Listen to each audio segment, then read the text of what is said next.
shamefully and intentionally failed to report until President Trump drew attention to it. On August 22nd, Irina Zarutska was stabbed to death on the rail system in Charlotte, North Carolina, by a savage career criminal. This is a public transportation system that many in the area use every single day to go to school and work.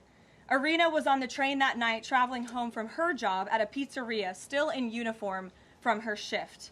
This beautiful, innocent 23-year-old young woman was a Ukrainian refugee who had recently fled her country for a chance at a safer life and a promising new beginning here in the United States of America. But tragically, a public transportation system in a major American city was more dangerous than the active war zone that she left. The president and the entire White House are praying for her family and friends during this unimaginably difficult time. But while we extend our thoughts and prayers, we must also seek justice for this crime and call attention to this heinous incident. Surveillance video of the killing was finally released to the public this past Friday. It shows the alleged killer, DeCarlos Brown Jr., pull out a knife, get up from his seat behind Irina, and prepare to thrust a blade into her neck before the released footage gets cut. This is pure evil on full display. The most enraging and unacceptable part of this story is that her death was entirely preventable. DeCarlos Brown never should have been on that train that night. In fact, he should have been behind bars. DeCarlos Brown has been charged with crimes no fewer than 14 times, dating back to 2011, including for armed robbery, felony larceny, breaking and entering, and shoplifting. Brown had previously served 5 years in prison for a robbery with a deadly weapon charge, and he had also forfeited bonds 3 different times, twice in 2014 and once in 2023. Despite all of this past documented criminal history, when Brown was arrested yet again in January of this past year, a Democrat judge, who I will add was a strong supporter of former Vice President Kamala Harris, released this insane criminal once again without requiring him to pay any bail. He simply had to sign a written promise to return for his court hearing. Think about how crazy it is to ask a career criminal, someone who by definition repeatedly breaks the law, to just sign a written promise and come back again another day. This is madness. This monster should have been locked up, and Irina should still be alive. But Democrat politicians, liberal judges, and weak prosecutors would rather virtue signal than lock up criminals and protect their communities. And perhaps most shamefully of all, the majority of the media, many outlets in this room, decided that her murder was not worth reporting on originally because it does not fit a preferred narrative. Many of the journalists in this room spilled plenty of ink trying to smear Daniel Penny for defending a subway car from a deranged lunatic in New York City, but none of those same reporters lift a finger to write stories about an actual murderer. Here's the truth that every American must know. Too many innocent people across the country continue to pay the price of the failed experiment known as cashless bail that has been championed by the Democrat Party for years. All the way back in 2020, North Carolina's then Democrat Governor Roy Cooper established a so-called task force for racial equity and criminal justice. Sounds nice, but it's not. That task force was co-authored by then Attorney General and current Democrat Governor Josh Stein. It recommended, quote, reimagining public safety to, quote, promote diversion and other alternatives to arrest. It also advised to de-emphasize some felony crimes, prioritize, quote, restorative justice, and eliminate cash bail. Democrats in North Carolina and nationwide are consumed with pushing a woke, soft-on-crime agenda, no matter how many innocent Americans suffer as a result. Instead of aggressively prosecuting and locking up violent criminals, the Democrat-backed cashless bail approach lets these criminals roam free in our country to offend again and again. These reckless policies have turned too many of American cities into hunting grounds for career criminals who mock our justice system, drain law enforcement resources, and wreak havoc on law-abiding citizens. Enough is enough, and that is why President Trump is doing everything in his power by taking action to undo these absurd policies. The president recently signed a powerful executive order directing the AG to submit a list of states and local jurisdictions with cashless bail policies. so that the Trump administration may identify federal funds that are being provided to these states and can potentially be suspended or terminated. President Trump firmly believes that to maintain order in public safety, we must incarcerate individuals whose pending criminal charges or criminal history demonstrate a clear, ongoing risk to civil society. This is a common sense and sensible approach that the vast majority of Americans agree with, and it's time for the Democrat Party to get on board with what is right. When these criminals are caught, they must be prosecuted to the fullest extent of the law and be sent to prison, where they can no longer terrorize our streets.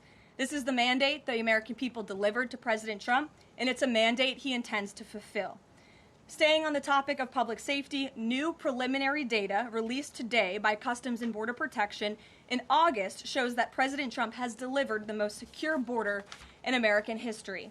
For the fourth straight month, 0 illegal aliens were released into the United States by CBP. Nationwide encounters are down 93%, below the peak of the Biden administration.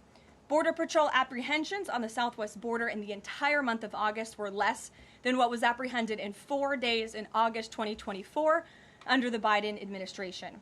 President Trump has ended disastrous Biden illegal alien invasion, and he sealed our border in record time, keeping this central promise he made to the American public.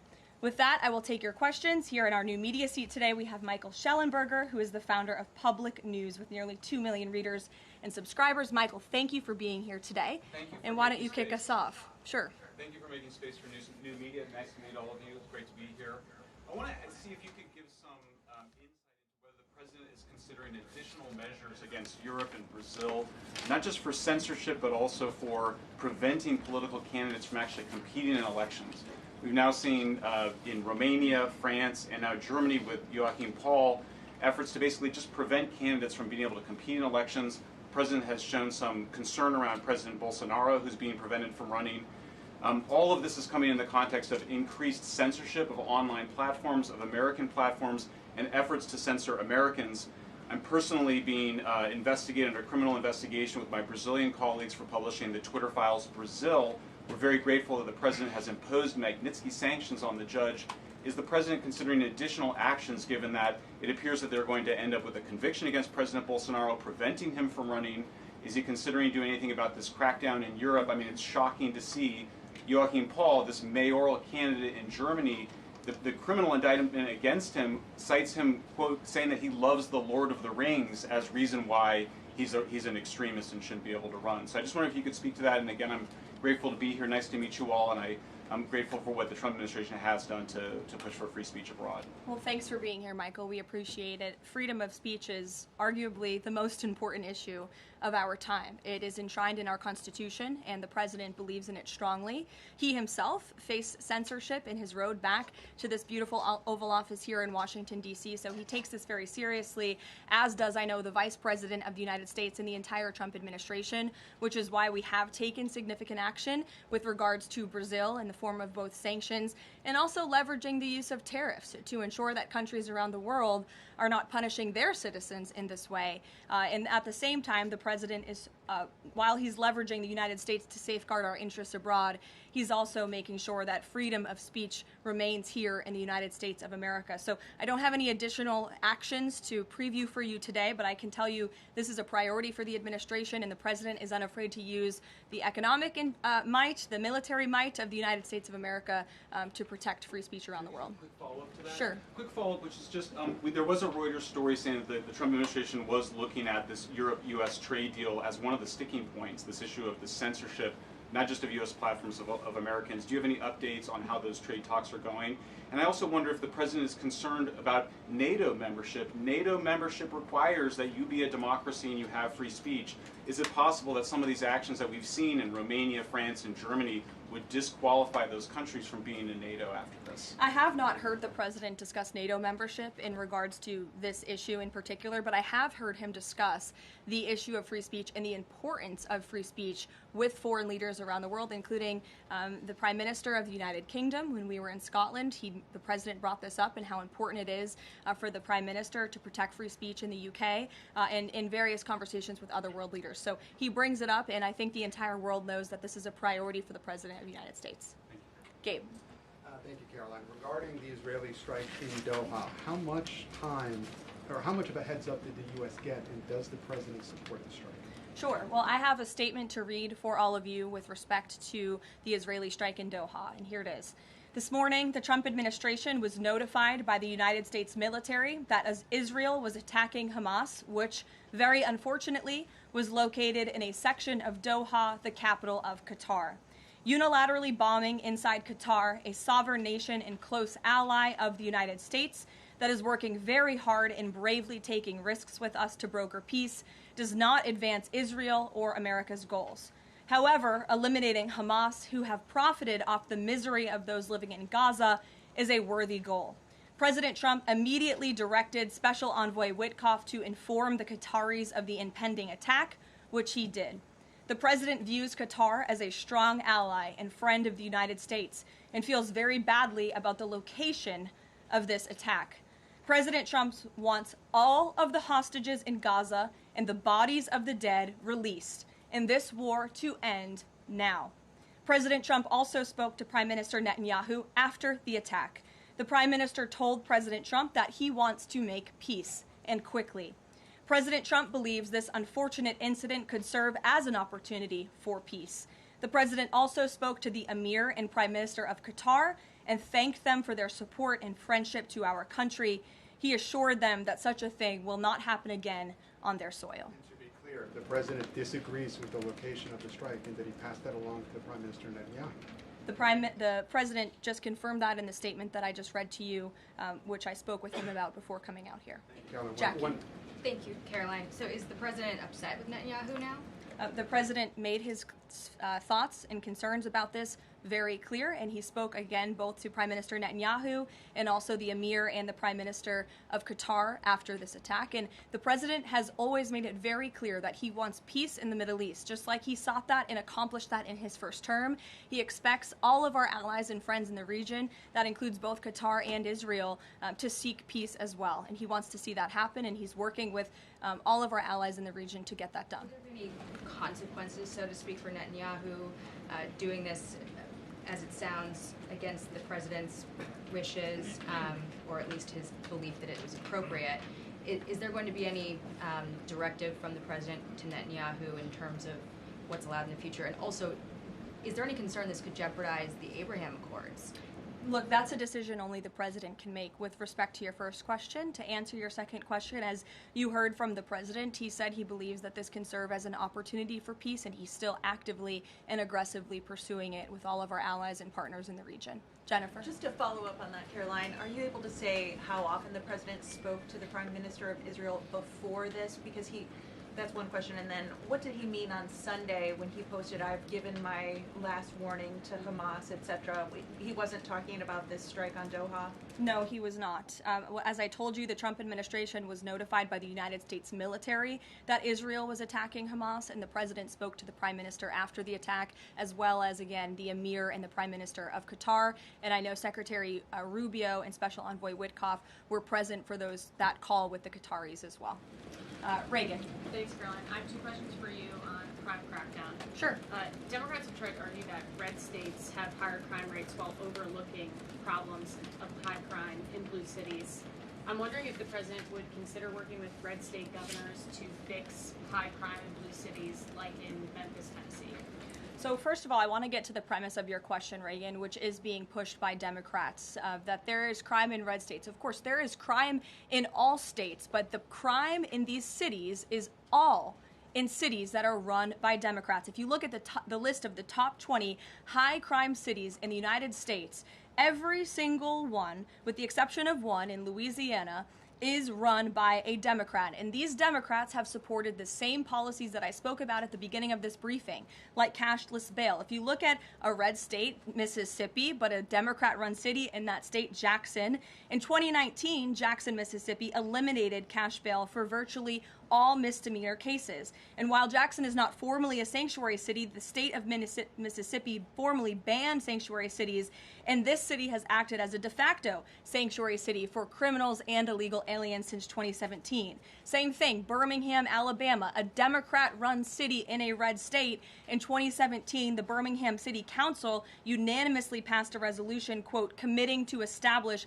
sanctuary policies. So if you actually look at the facts from these Democrat-run cities, these are cities that are run by Democrats and by by members of the Democrat Party. These are blue cities, and they have all supported these disastrous policies which allow repeated career criminals back onto the streets to further commit acts of violence. And so to answer your question, yes, the president wants to work with anyone across this country who wants to end these horrible policies and to bring law and order to our streets. And I think that is proven by his tremendous cooperation with the mayor of Washington, D.C. and our nation's capital. And just look at the results of that. And I do have some updates for you on the D.C. crime crackdown if anyone is interested. There have been a total of 2,177 arrests made since the start of the operation on August 7th. Just last night, there were 57 arrests made in Washington, D.C. Of the 57 arrests, there were 14 illegal aliens who were arrested, many of whom had prior criminal histories. And other arrests just last night in our nation's capital, so you all can be very grateful for this. Our great men and women of law enforcement, both federal and local, working together as they should, made an arrest on a warrant for assault with the intent to kill. The subject shot 2 adult males after an altercation. They made an arrest on a warrant for an armed carjacking. The subject assaulted an adult male in the face with a firearm and then took his keys. We also made an arrest on a warrant for simple assault and the destruction of property and subsequently charged with second-degree theft. Last night in D.C., there was an arrest for possession of a controlled substance with second-degree theft. There was an arrest for possession of a controlled substance with the intent to distribute that subject. The person is also a subject of interest in a homicide and a carjacking. Last night in D.C., we also arrested a felon in possession of a firearm who was carrying that firearm without a license. So these are the career criminals. These are the bad guys that we are picking up in Washington, D.C. every day. The president would love to do this in every Democrat-run city across the country, and he hopes that more Democrats will call the White House to allow us to help them. One more that's D.C. specific. Congress is poised to not extend Trump's federalization of the D.C. police. Mayor Bowser signed the executive order formalizing cooperation with federal forces. You just mentioned all the success that the operation has had. Does the White House believe that the Mayor Bowser's action is enough to continue the crime crackdown? We are very grateful for the mayor's cooperation in this effort, and we look forward to continuing to work with her and the Metropolitan Police Department. Bloomberg. Thanks, Caroline. The president says, he'll plan to speak with Putin soon. Can we expect a phone call between the two leaders this week? I don't have any phone calls to read out between you, the president, and any other foreign leaders. Ed. Thanks, Carolyn. I want to ask about the benchmark revisions that came out. If you look at the revisions between March of 2024 and March of 2025, and you do a little math, it averages out to 73,000 jobs roughly per month added to the economy, less than what was thought. When can we expect the Trump administration, now their policies are rolling out, for that increase, that average to increase?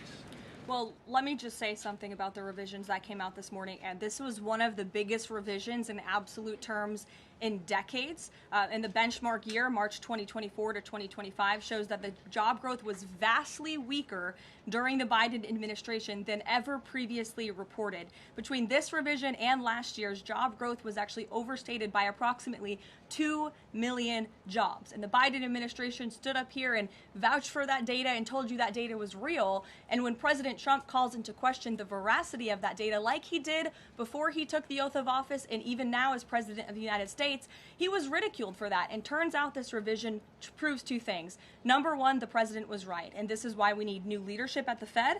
And this makes it very clear that President Trump inherited a much worse economy by the Biden administration than ever reported.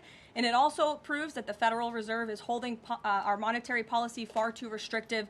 Interest rates are too high. The Fed needs to cut the rates because of the mess that we inherited from the Biden administration. Time frame. The president has said a year. Secretary Besson said maybe the 4th quarter. When can we expect these numbers to increase? Well, first, we need accurate numbers. We need truthful and honest data, which is why the president took the monumental step to try and appoint and confirm new leadership at the BLS so we can have data that we can actually rely on. And that's what the president is doing, and we hope that his nominee will soon be confirmed. Charlie. You addressed the crime of Irina Zarutska and the president has done a lot to deliver justice for victims of crimes like that horrific stabbing. And the Epstein files are back in the news because a lot of Americans feel that that Jeffrey Epstein's victims never got justice. Does the president care about these victims? Do you think he can does he want to deliver more justice for them, and is he willing to meet with them?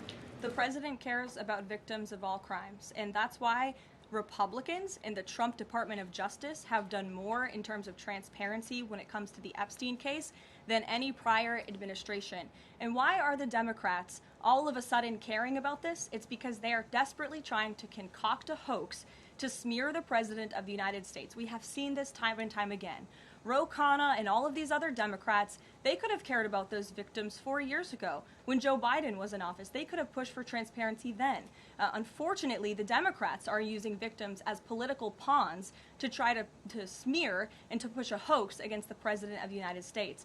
And I will get you numbers on the amount of child predators that this administration and this FBI and this Department of Justice have locked up under President Trump's leadership. We have done more than any president to protect victims of crime, especially disgusting, heinous sexual crimes, and that includes the deportation of illegal aliens who are perpetrating these crimes against innocent victims in our country right now today, and that remains a top priority for this administration. Does the president, will he meet with the victims? On the Doha strikes, did the president speak with Netanyahu before they were carried out? Did he urge him to not go through with it, or did they only speak afterwards? Again, I read you a statement. The Trump administration was notified by the United States military that Israel was attacking Hamas.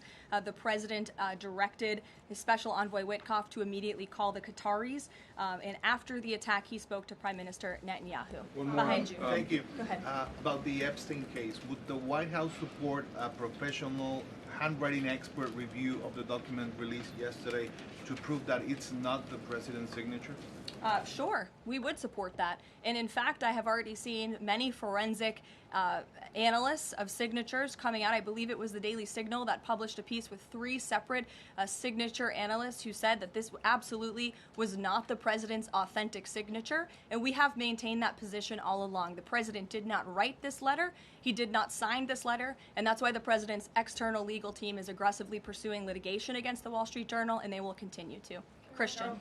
Thanks, Caroline. Following up on Ed, now that we have these revised jobs numbers, is the president concerned at all that price spikes, stemming from his tariffs through the end of the year, might actually be driving the country towards a depression or a recession? What I'm asking is he committed to these policies now that we know how faulty the jobs data was?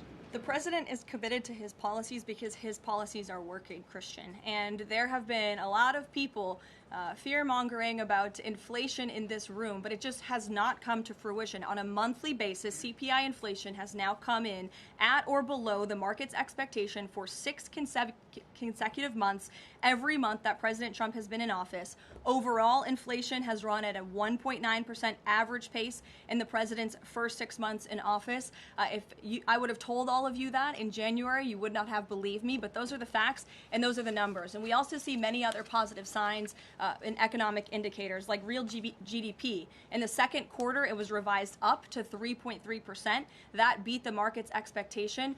We know there's a capital spending boom right now, which we know is one of the greatest economic indicators of job growth. We know wages are increasing at a far faster pace than they were under the previous administration. We see productivity in the second quarter was also revised up to a strong 3.3%. And total industrial production, factory output also surged. All of this means the economy is moving, people are working, people are spending money. You look at consumer spending, that is also ticking up and in the right direction.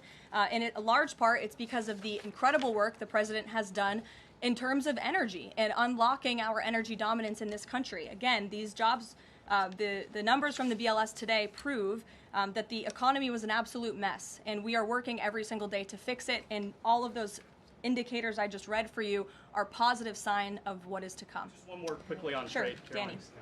I just wanted to get a bit of clarity on the sequence of events for the Doha attack and the notification. You said that the U.S. military notified, if I got it right, the Trump administration was notified by the U.S. military. That's right. Was the U.S. military notified by the Israeli military, or did the U.S. military detect an incoming Israeli attack on Qatar? The U.S. military notified the White House and the President of the United States. That's all I have to share for you on that, Danny. Thank you. Jeff. Also following up, you said that the President assured the leaders in Qatar that this would never happen again. Did he say that to the Prime Minister of Israel, and did Prime Minister Netanyahu agree to that?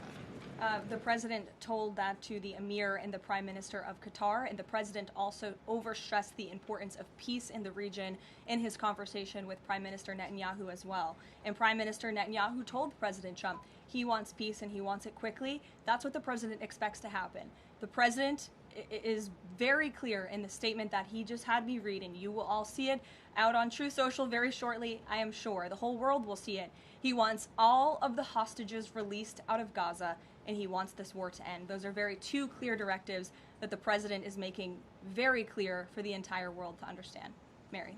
But Qatar obviously has been helping to negotiate these ceasefire talks. Does the President think that Israel is undermining negotiations by striking Qatar? Is he concerned that Qatar's no longer going to want to play that intermediary role? I think the President addressed that in the statement. I can read the whole thing for you again. I think it's very thorough because the President wanted to address all of your questions.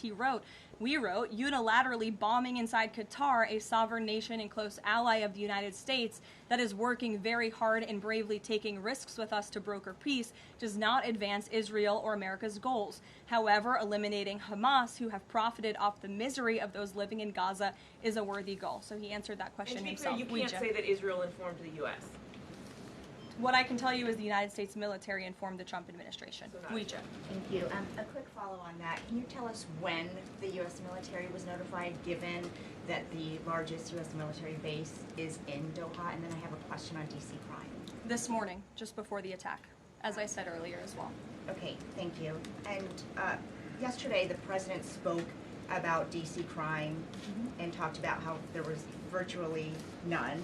And then he expressed frustration about things that take place in the home they call crime. He said, they'll do anything they can to find something. If a man has a little fight with the wife, they say this is crime.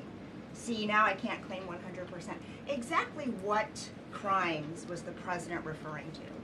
He wasn't referring to crimes. That's exactly the point he was making, Ouija. What the President is saying is that these crimes will be made up and reported as a crime to undermine the great work that the federal task force is doing to reduce crime in Washington, D.C. And I think the President has every reason to believe that, given the efforts of many reporters in this room who actively seek to undermine the President and what he's doing in our nation's capital. We all know that deep inside you all agree with this because you all live here, and I'm sure you are very grateful for the administration's efforts to make the city, which we all reside in, much safer for ourselves and our families. Michael.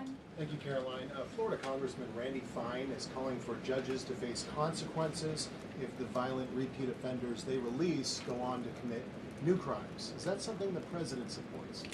It's not something I've heard the President discuss. You can ask him yourself next time you have the opportunity to. How's that? Caroline, one more question. On Thursday, President Trump will head to the Pentagon and also to New York City in honor of the 24th anniversary of 9/11. Has the President expressed any interest on creating or having congressmen create a new 9/11 commission to answer some of the ongoing questions many Americans have about that day? I, again, have not heard the President discuss that. You're welcome to ask him yourself, but I do know he very much looks forward to going to both the Pentagon and the Yankees game in New York City on Thursday to commemorate the 24th anniversary. As you know, the President is a New Yorker at heart. He loves the city very much. It is his home, and you'll hear more about that on Thursday when the President speaks on this himself. Kelly. Caroline, thank you. I wanted to ask you a question about the President speaking yesterday before the Religious Liberty Commission.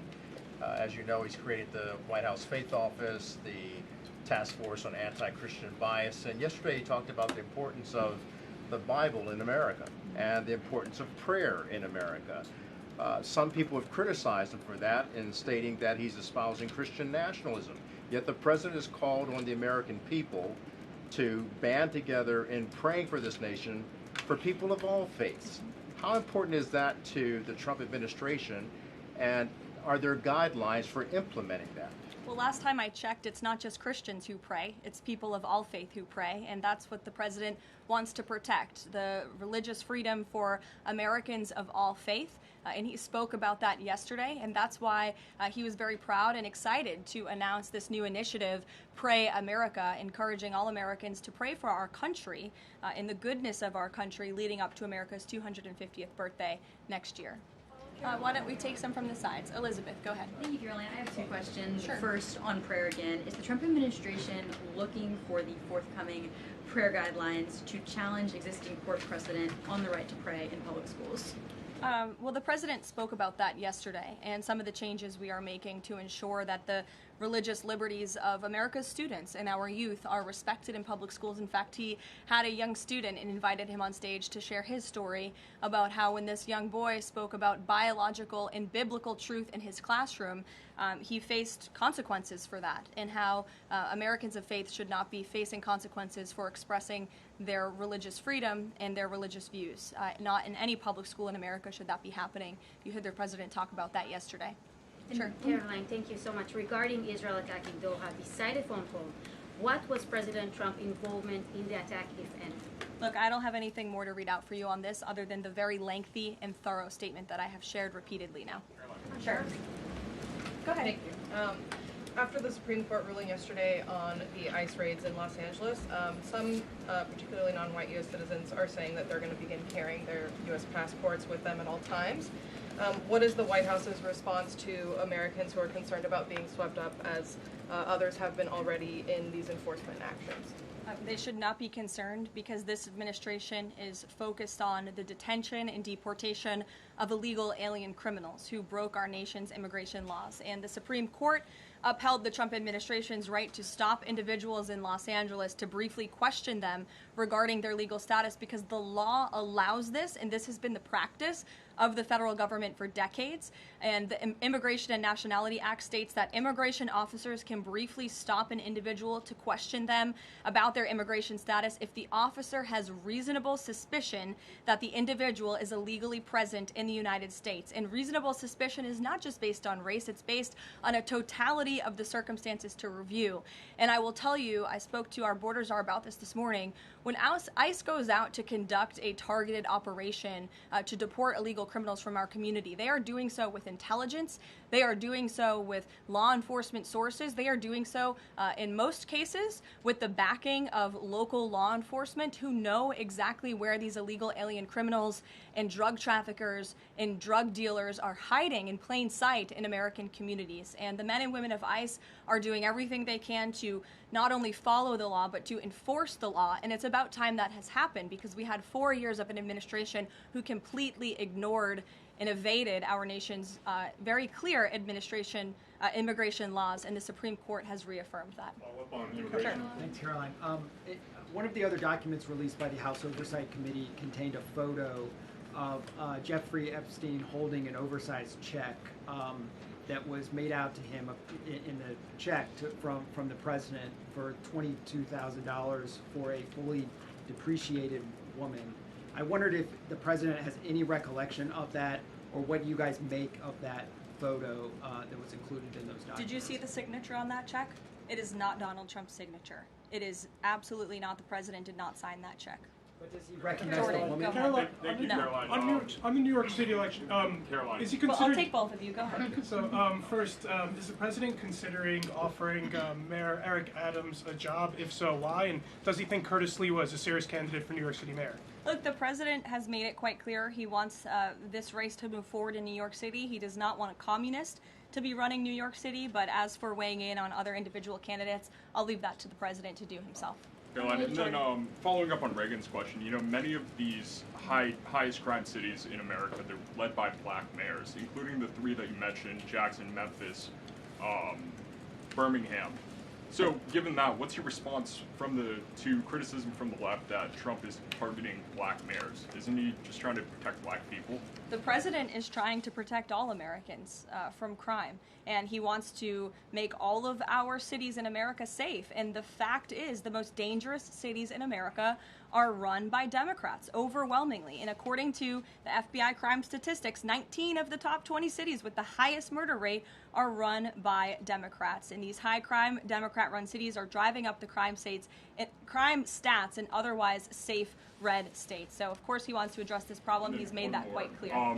Mike Johnson, he came out and said that the president was an FBI informant. Do you know what he meant by that, if it's not true?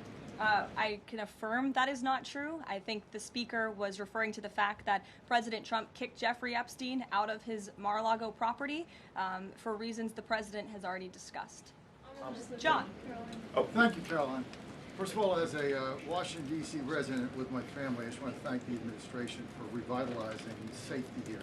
In the last 3 weeks, it's been stunning. Well, I want to go to Virginia.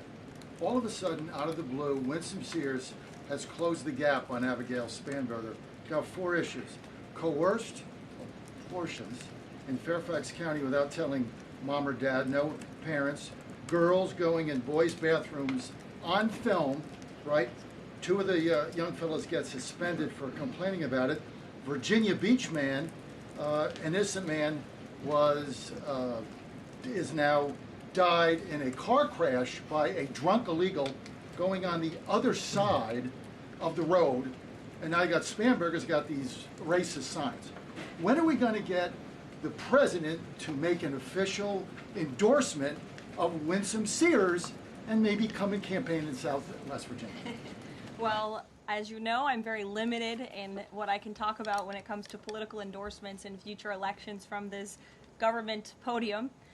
But all of the issues that you just mentioned I know are very important to the president, and it's quite common sense. It's the foundation of the Republican Party, and it's what sent this president back to the Oval Office. We want to keep men out of women's sports and bathrooms. We want criminals to be locked up. The president wants to see law and order in every state across the country. But as for political endorsements, I'll leave that to him and his political advisors to make those. Sure. Haley. Thanks, Caroline. I have 2 questions for you, if it's okay. One on Doha and one on immigration and crime. Sure. On Doha, ahead of the strike we saw today, did the administration at any point try to dissuade the Israelis from the potential for an action like we saw today? Again, I have answered questions repeatedly on this. I have a very lengthy statement which we will release after this briefing for all of you to read and to report on once again. Okay, and then on a case in Maryland, the killing of Dakara Thompson, there are reports that the suspect arrested for her murder was in the country illegally and arrested and released for driving under the influence both in 2022 and in April of this year by U.S. Park Police. Is the administration looking into what process allowed this to take place? Yes, we absolutely are. As soon as we saw this case, we ensured that the Department of Homeland Security and the Department of Justice were on it, and I can assure you that they are. This is another heinous act of violence against someone who should have never been in our country illegally in the first place, and that's exactly why the deportation of illegal criminals from our country is a top priority for this administration, and it's something that is happening every single day. And I would encourage all of you to continue to report on the very violent illegal alien criminals that we are deporting daily from American communities across the country. We will never understand how many lives have been saved by these efforts, or how many lives would have been lost if not for this president and the administration's policy to deport illegal criminal aliens. Emily. Thanks, Caroline. Follow up on Charlie's question. Would the president meet with the Jeffrey Epstein victims? I don't have any meetings for you to read out on that. Go ahead. Thanks, Caroline. Is the Trump administration considering a ban on transgender Americans owning guns? Is that something the president would support, even as we've seen some gun groups oppose the idea of it?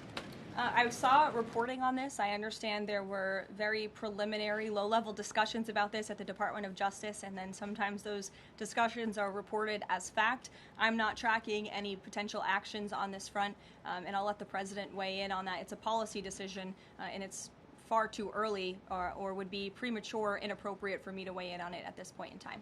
Behind you. Go ahead.